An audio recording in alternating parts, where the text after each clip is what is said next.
No,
Assalamualaikum warahmatullahi wabarakatuh. Perkenalkan, nama saya Nabila Amanisipa dengan NPM 10119089. Jurusan Manajemen kelas D semester 3. Di sini saya akan memenuhi tugas UAS saya dengan mempresentasikan kembali materi yang menarik menurut saya. Di sini saya akan mengambil materi perencanaan sumber daya manusia. Apa sih definisi perencanaan sumber daya manusia? Menurut Mattis dan Jackson, perencanaan sumber daya manusia merupakan proses analisis dan identifikasi kebutuhan dan ketersediaan sumber daya manusia untuk mencapai tujuan. Ada dua komponen dalam perencanaan sumber daya manusia, yaitu ke-1, komponen kebutuhan menentukan jumlah keahlian dan lokasi karyawan yang akan dibutuhkan di masa mendatang dalam kaitannya dengan upaya pencapaian tujuan organisasi. Yang kedua, komponen ketersediaan menentukan apakah perusahaan akan aman terhadap karyawan dengan keahlian yang dibutuhkan dan menentukan dari mana sumbernya. Aspek-aspek pokok dalam perencanaan sumber daya manusia yaitu 1. Sistematis, 2. Proses terus-menerus karena tujuan organisasi dan lingkungan, 3. Tujuan jangka pendek dan jangka panjang, 4. Berhubungan dengan aspek organisasi, 5. Tingkat sumber daya manusia tergantung pada kemampuan, 6. Sumber daya manusia memenuhi persyaratan demi keefektifan organisasi. Ada 3 tujuan sumber daya manusia. 1. Untuk menjamin ketersediaan sumber daya manusia baik jumlah atau kuantitas. 2. Untuk meningkatkan pendayagunaan sumber daya manusia. 3. Untuk meningkatkan kapasitas sumber daya manusia dan memberikan kepuasan kerja. Dan di sini ada 7 manfaat sumber daya manusia. 1. Dapat mengintegrasikan kegiatan manajemen sumber daya manusia dengan tujuan organisasi. 2. Dapat menghindari terjadinya tumpang tindih dalam pelaksanaan tugas. 3. Memudahkan koordinasi, organisasi, dan sinkronisasi. 4. Yaitu menghindari kekurangan kelebihan karyawan. 5. Menjadi pedoman dalam melaksanakan mutasi. 6. Menjadi dasar dalam melakukan penilaian kinerja. 7. Menetapkan program penarikan, pengembangan, kompensasi, pemeliharaan, dan pemberhentian karyawan. Di sini ada beberapa pihak yang memiliki kepentingan perencanaan sumber daya manusia. 1. Individu. 2. Pihak organisasi itu sendiri. 3. Kepentingan nasional. Hal yang harus diperhitungkan dalam perencanaan sumber daya manusia yaitu tantangan eksternal, kondisi, konflik sosial budaya, teknologi, persaingan. Tantangan internal meliputi rencana strategis, anggaran, estimasi produksi, ramalan penjualan, dan struktur organisasi beserta tugas pekerjaan.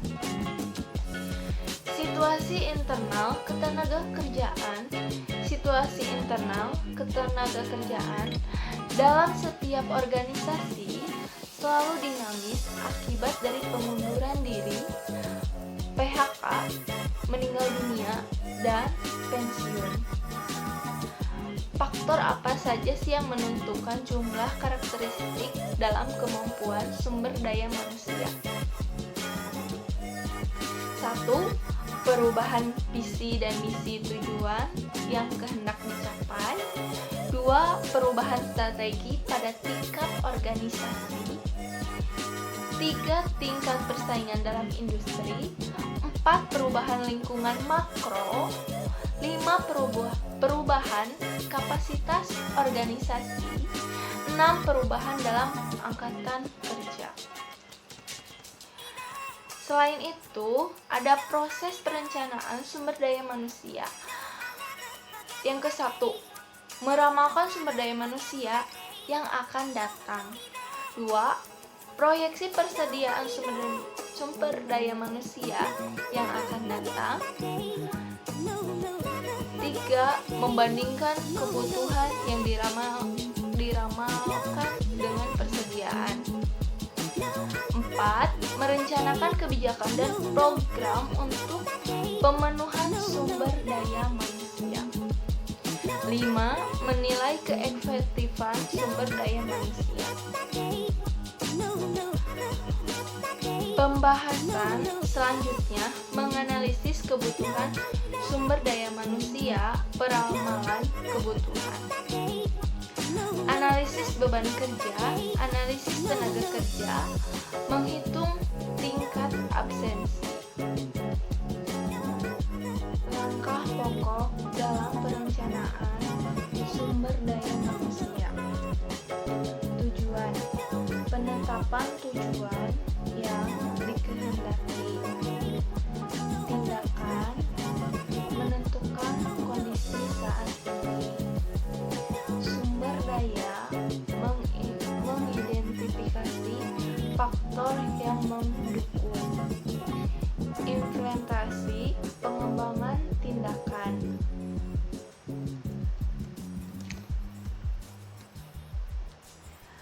Pentingnya perencanaan bagi manusia. Kebutuhan tenaga kerja masa depan.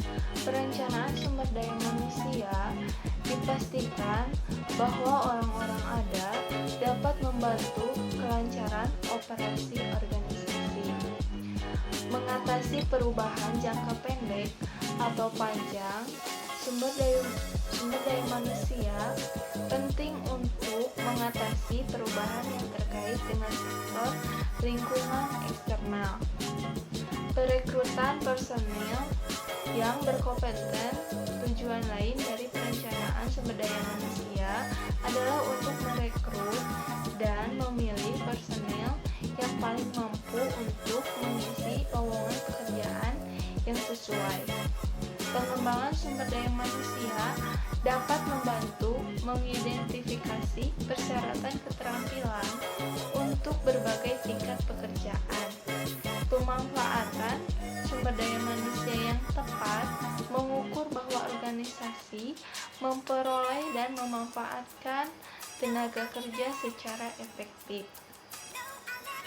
Pengurangan tindakan kepastian. Hal ini terkait dengan pengurangan dampak ketidakpastian yang disebabkan oleh perusahaan proses dan prosedur manajemen sumber daya manusia. Sekian dari presentasi saya. Mohon maaf jika ada kesalahan dalam menyampaikan materi. Mohon dimaklumi. Wassalamualaikum warahmatullahi wabarakatuh.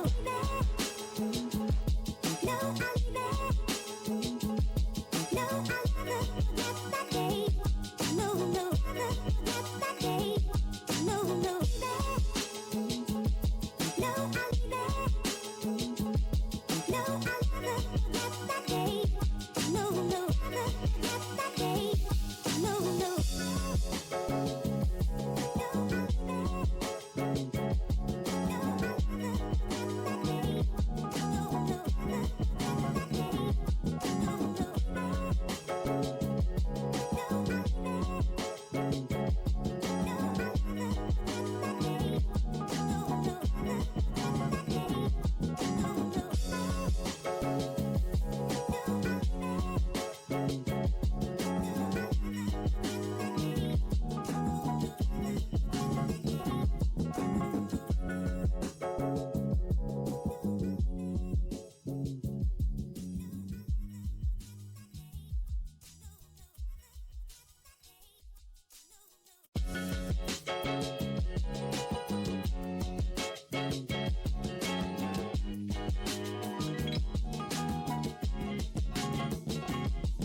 No,